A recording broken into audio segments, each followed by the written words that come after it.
Hey, there we go. Right here. Good afternoon, and thank you all for being here.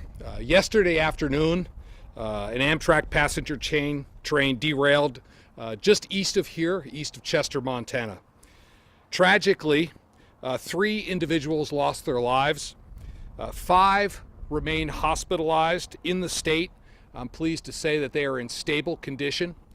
All passengers have been accounted for. On behalf of both myself and the First Lady and the entire state of Montana, our thoughts and prayers are with all the individuals and families impacted by this heartbreaking event. In the face of this tragedy, Montanans did what they do best, and I'm thrilled that we have many of the first responders here, the fire, the DES staff, the ambulance. This town, community, in fact, the entire High Line stepped up to respond. Neighbors were helping neighbors. Rescue teams and ambulances from Chinook, Browning, down to Great Falls lined up at the incident site and outside the ER to assist. Community members brought food and supplies. Many of the passengers were comforted here in this building. And other community members voluntarily provided airport trips to Great Falls or Kalispell to strangers so that family members could be reunited to the ones they love. All of these people are volunteers, and most did not sleep at all last night helping the people that were impacted by this tragedy. This was an all of the High Line effort. Communities came together to respond.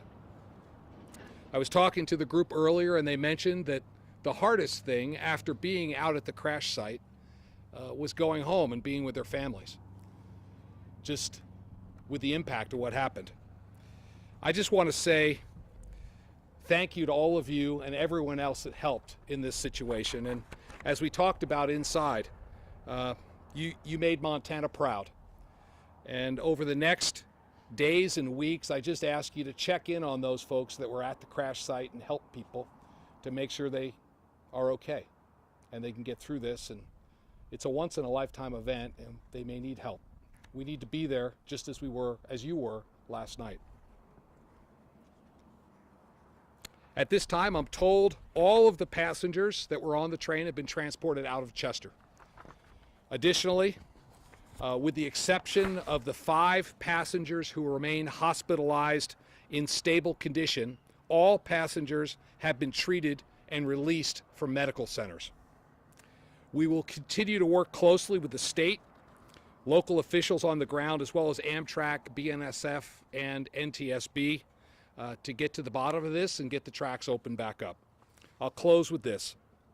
Over the last 18 months, Montanans have faced real, serious challenges, but through it all, we've seen the resiliency of Montanans.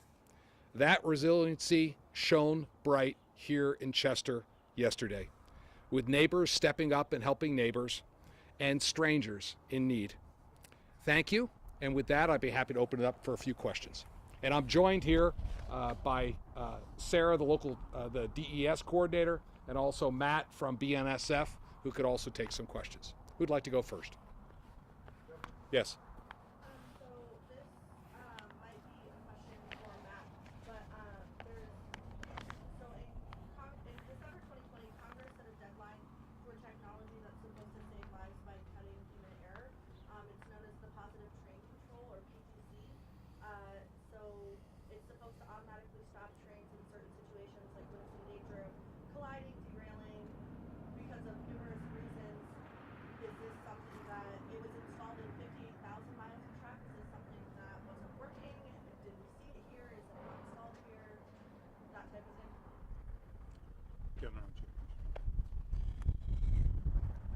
Thank you for that question.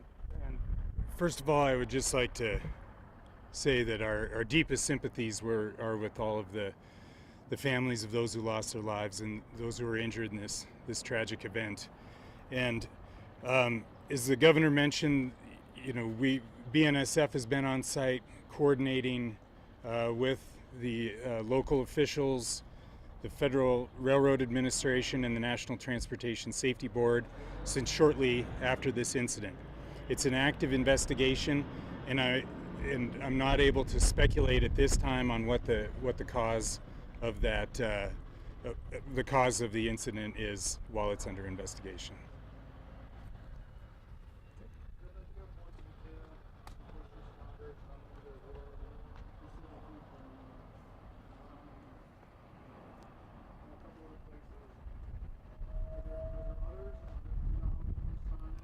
Yeah, so it's a good question. This was an all of the High Line response. People came from all over the High Line to help. And I'd like, Sarah, if you would mind comment on where we had people helping. We actually had people all the way from Hill, Choteau, Blaine counties. We had Toole County, Pend Oreille County. Who am I missing? Cascade County. Sorry, I always think of Great Falls because it's home for me. Great Falls Fire and Rescue. We also have Border Patrol as well as the Montana Highway Patrol. So this really was the all hands on deck thing that we talk about, we train for, and everyone did beautifully in the event and during the moment. Sure, my name is Sarah Robin, S-A-R-A-H. Last name is Robin, R-O-B-B-I-N. I am the Disaster and Emergency Services Coordinator for here in Liberty County.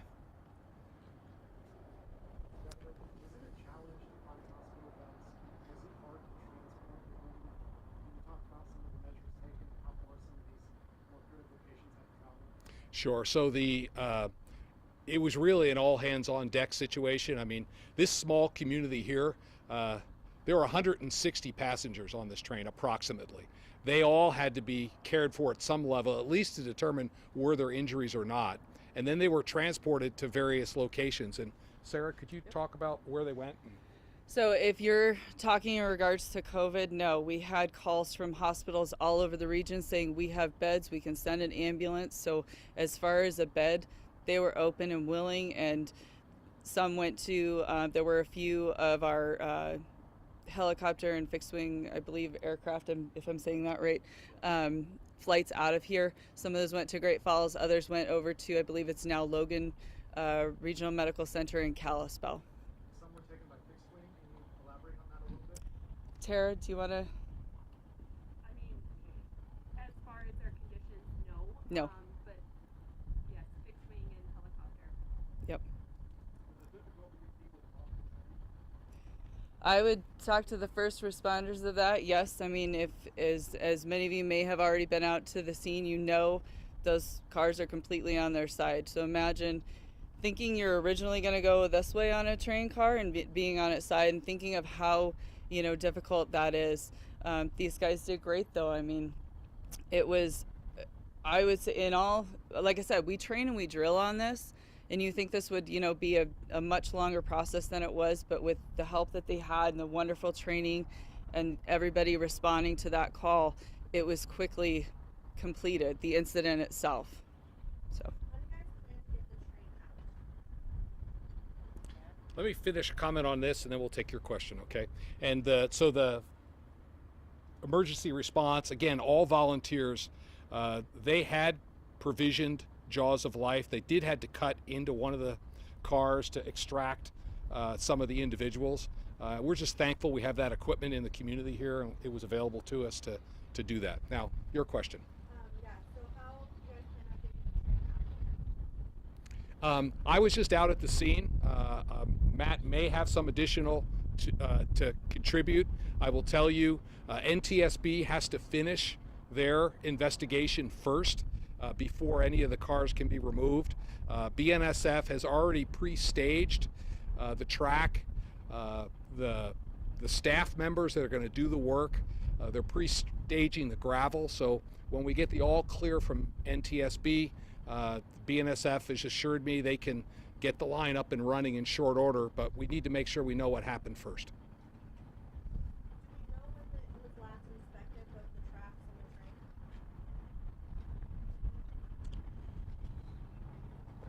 train? I can confirm that this section of track was last inspected on September 23rd as part of BNSF's regular inspection program.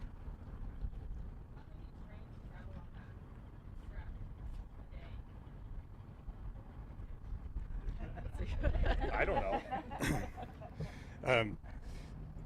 The number of trains that come through here can vary significantly depending on the season and the demand to move freight, and so I don't have a current estimate of how many trains per day in the last week. But I'll be happy to get that answer to the governor's office, and so they have it.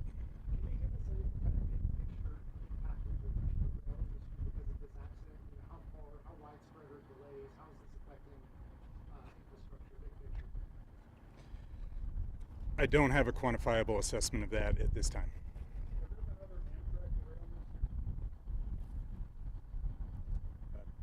I would defer that question to Amtrak, but Yeah, so just to understand, the rail line is owned and operated by BNSF.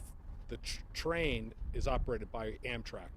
So we don't have a representative from Amtrak here at this time.